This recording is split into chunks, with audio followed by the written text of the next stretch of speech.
Welcome to The Explainer. Today, we're diving into a pretty radical playbook for IT leaders. You know, it's for anyone who's ever walked into a budget meeting armed with data and still felt completely outmaneuvered. The strategy we're talking about is inspired by one of history's most, let's say, controversial thinkers. This is for all the CIOs out there who are ready to lead with some real impact. Okay, let's just cut right to the heart of the problem with this question. In the corporate world, IT leaders, well, you're armed with the good stuff. Data, logic, facts. But what happens when your colleagues are playing a totally different game? A game with a whole different set of weapons, like politics, emotion, and just plain old self-preservation. You know, this is the stance so many CIOs take, and it's a good one. They want to be collaborative partners, to be helpful, to be friends, and that approach is totally admirable.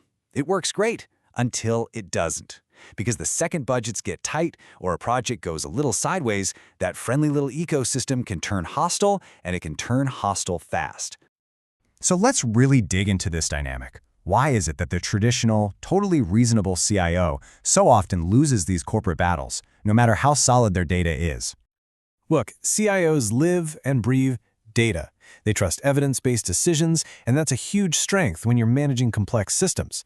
But here's the crazy part. In a culture that's really driven by survival instincts, that same reliance on pure reason, it actually becomes a weakness. A logical argument is pretty much useless against a politically savvy move. So when things get tough, the leader who's just expecting everyone to be rational suddenly becomes incredibly vulnerable. If you're the only one playing by the rules of logic, you stop being a partner and you start looking like prey, and you really risk ending up as food. So, if data and logic aren't always the answer, where can a modern IT leader possibly turn for a new strategy? Well, the answer might surprise you. Turns out, we've got to go all the way back to 15th century Florence. Yeah, that's right. Niccolo Machiavelli. Now, his name might sound a little ruthless, but his core philosophy was really about one thing: how to be an effective leader in a messy, chaotic world. He basically argued that to achieve noble ends, like the success of the business, a leader has to master a full spectrum of tactics. Tactics that, let's be honest, your colleagues are probably already using against you.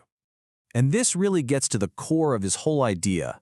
Leadership isn't always some nice seminar on management theory. A lot of the time, it's a battle. Machiavelli believed that to really thrive, a leader has to understand the primal, almost animal nature of power and conflict. So this Machiavellian mindset gives birth to a whole new archetype for IT leadership, the Wolf CIO. And this isn't just about surviving the corporate ecosystem. No, it's about commanding it. But before we get to the wolf, we need to understand the two extremes that Machiavelli warned against. So on one hand, you've got the lamb, super likable, very collaborative, but ultimately prey. And on the other hand, you have the lion, all power, all force, but often lacking the strategic finesse to avoid traps. And right here, this is the solution. The Wolf CIO isn't a lamb and it isn't a lion. It is a strategic blend of both. It's a leader who can be collaborative and powerful, empathetic and decisive. It's all about mastering this duality. The light side of the wolf. Well, this is what we usually think of as great leadership, right? It's about building loyalty through positive reinforcement, through empathy and inspiration. This is the side that really draws people in and makes them want to follow you. But the dark side is just as critical. This is about establishing that you are not to be messed with. It's about protecting your team, neutralizing threats, and yes, sometimes using power to command respect. It sends a very clear message. You are not an easy target. So okay, how do you actually practice this duality? How does a leader become a wolf? Well, it really boils down to mastering three essential disciplines. The Wolf's Toolkit is built on these three pillars, and they're inspired directly by Machiavelli's big ideas. First, you have power, just the raw ability to get things done. Second is manipulation, which really means skillfully influencing outcomes for the good of the organization. And third is warfare, the ability to scale these tactics for major strategic campaigns. Now, it is absolutely essential to understand that these tools are not inherently evil. Power, manipulation, warfare, they're ethically neutral. Think about it. A hammer can be used to build a house or it can be used to tear one down. The Wolf CIO simply wields these tools to build a stronger, more successful enterprise. Okay, this brings us to our final section, and it's really a moment for personal reflection. After exploring all this theory, the real question is, What does this mean for you? This is a challenge for every single leader listening right now. As the saying goes, a wolf without the extremes is just a dog.